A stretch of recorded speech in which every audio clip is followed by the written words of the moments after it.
Regardez votre programme avec Cinéma Tout Vu, DVD, affiches, livres, cartes postales, raretés et photos. La boutique de tous les cinémas, c'est à La Rochelle, 10 rue de la Ferté. Rémi, il y avait une vidéo qui a circulé où on te voit à la fin du match très très heureux au moment de l'essai de Will Skelton. Ça a été une grosse émotion pour toi là, cette demi-finale? Bah ouais, forcément. Moi, j'en avais jamais vécu avec le groupe pro depuis que je suis là. Donc c'est la première fois que je vais vivre ça et je profite un maximum. Donc forcément, quand il a marqué, ça a été une délivrance absolue. Ça y est, on y était, quoi. On était sûr.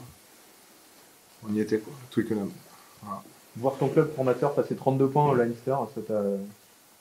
Tu Eh as ben, cru au début ou il a fallu un peu de temps pour... C'était chaud les 20 premières minutes quand même. Donc, de la tribune, on a eu un peu peur. Je pense que les gars sur le terrain aussi, après, comme l'a dit Saz, hein, on a su trouver les ressources collectivement. Voilà, ils se sont appuyés sur la force du groupe pour remonter et leur mettre une petite raclée, même si le match était serré. Voilà, on a passé 30 points au Leinster et on peut s'en satisfaire. Donc, satisfaisant. Ouais. On sent qu'il n'y a pas eu de doute sur le terrain, mais en tribune, toi, tu as vécu ça comment, justement, après ces 20 premières minutes compliquées là? Première minute, beaucoup de fautes, un carton. Ouais. On s'est dit que ça allait être compliqué quand même. Ouais. Après, on avait confiance dans les mecs qui étaient sur le terrain quand même. Et, on bosse avec eux toute la semaine, on sait de quoi ils sont capables. On connaît la force de notre équipe. Et, donc, on a douté, mais bon, en même temps, c'était pas non plus une grosse peur. Ouais, vous n'êtes jamais décroché en plus, finalement. Non, jamais. Il y a eu une très bonne gestion du match. Franchement, les leaders sur le terrain ont bien fait le truc et on a su rester au contact. Donc, c'est ce qui nous a permis de passer devant à un moment dans le match, quoi. Greg Aldred disait qu'il faudrait vite se projeter, mais que là, quand même, après le match, pas trop vite non plus, histoire de bien en profiter. Il ne disait pas de faire une orgie, hein, mais de pouvoir savourer le moment. Tu trouves que vous avez pu, malgré les contraintes, malgré le fait que vous jouez à Montpellier 6 jours plus tard, qu'après il y a Brive, vous avez pris quand même un petit peu de temps pour digérer, pour savourer ça? Ouais, franchement, après le match, moi je pensais pas à Montpellier, on a savouré le moment. Et voilà, on prenait les instants qui venaient, on a été célébré avec le public. C'était un moment magique et voilà quoi. Après, dès le lundi, on re-switch et on pense au match qui arrive, forcément. Donc, Après le quart de finale, Ronan disait que ça n'avait pas été si simple que ça justement de rebasculer. Tu trouves que là, ça a été, avec l'expérience du quart de finale, ça a été plus simple finalement? je sais pas, on verra. Ouais. On verra demain. Mais sur les semaines d'entraînement, en tout cas, il disait que la semaine n'avait pas été très bonne. Ouais, la semaine a été un peu compliquée au début. Après, voilà, je pense qu'aujourd'hui, on est dedans et on a bien basculé quand même sur la fin de semaine. Donc, hier et aujourd'hui, on a fait du bon boulot et je pense que ça va le faire pour samedi. Et puis, le groupe l'a déjà montré. On sait qu'on est capable de faire des semaines moyennes et de performer le week-end. Donc, ça veut trop rien dire. Il faut pas non plus se reposer là-dessus, quoi. Alors Montpellier, c'est souvent un gros rendez-vous pour les avants.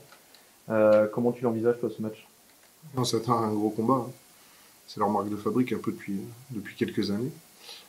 Donc, du combat, du défi physique. Et puis, si on sait qu'on les mange devant, ça va dérouler derrière, hein, comme toujours. Donc, on s'attend à un gros combat, tout simplement. Puis voilà, faudra pas se laisser faire, quoi. On sait que c'est une bonne équipe, mais on n'a pas à rougir. Même question qu'a Jules, quand on ne sait pas vraiment quel compo va être mis en face, parce que comme vous, ils vont jouer 4 matchs là, en 2 semaines.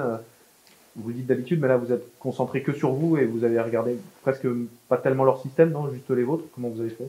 Ouais, franchement, on se concentre sur nous. Mais ça, c'est une habitude qu'on a depuis le début de la saison. Déjà, On se concentre sur nous et on les regarde pas trop. On regarde leur style de jeu et voilà la façon dont ils jouent, mais on va pas se concentrer sur les moindres détails de Montpellier. On sait que si on est plus fort, il y aura pas de questions à se poser, on va tout raser. Donc, si on est performant, il y aura pas de questions.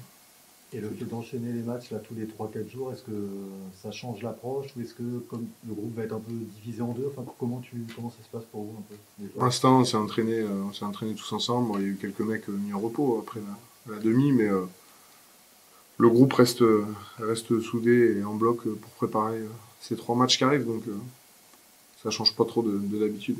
Est-ce qu'on se projette sur 3 matchs plutôt que sur un seul, je veux dire, d'habitude ou pas? Ouais, après, est-ce que c'est le piège ou pas, je sais pas. On n'a pas trop l'habitude dans le rugby Ouais. de vivre ça. On n'est pas comme au foot où on joue 3 matchs par semaine. Mais On va voir, on va le découvrir en même temps que tout le monde, je pense. Après, on se projette un peu sur les 3 matchs, mais plus la semaine arrive à son terme, plus on pense à l'échéance qui arrive. Donc là, franchement, on est focus sur Montpellier et on va pas penser à Brive ni à Agen. Ce qui est super, c'est que quand une équipe est en fin de saison, a éventuellement des phases finales, mais avec.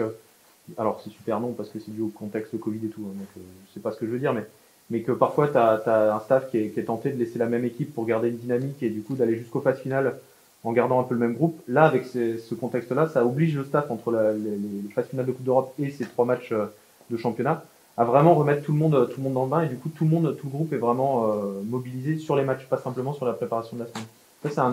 Ça peut être l'aspect positif de cette situation. Ouais, après, je pense que dans tous les cas, je pense ce qui fait la force d'une équipe, c'est le groupe. Et il faut que tous les mecs soient prêts à jouer à n'importe quel moment pour pouvoir remplacer un tel ou un tel qui peut être blessé, qui peut être malade. Il y a plein de choses qui peuvent arriver. Et ce qui fait la force de l'équipe, c'est vraiment le groupe. Et si tout le monde ne prépare pas le match à 100%, on ne pourra jamais performer et gagner un titre. Donc c'est le job de ceux qui jouent moins. Donc, voilà. On fait le taf, on prépare les matchs et on avise en fonction de ce qui arrive en fin de semaine. Donc, mais là, la différence, c'est que vous êtes sûr d'avoir des matchs, quoi. Enfin, là, il y a ce côté-là, quoi. Ils peuvent pas faire sans vous, quoi. ouais, il y a ce côté-là, donc forcément c'est peut-être plus facile de les préparer et d'avoir le discours que je tiens. Mais on va jouer et on va tout faire pour gagner. Si tu es titulaire, c'est avec le numéro 5, toi, tu vas garder les mêmes systèmes que Will Skelton, du coup, à attaquer en second centre, à porter 3 mecs sur le dos. On va voir si je fais aussi bien que lui. Mais on va voir demain. On va voir demain. Je m'avance pas. Et justement, ça manque. Là, ça fait quoi, justement, la lecture de rentrée, quasiment tu te dis. C'est que du positif, parce que on sait que voilà, on va faire ce qu'on aime, on va jouer au rugby contre Montpellier. C'est pas une équipe de bas de tableau, comme certains peuvent le dire. C'est une équipe performante avec un gros défi devant. Et c'est que du plaisir de savoir qu'on va jouer et qu'on va se régaler, quoi.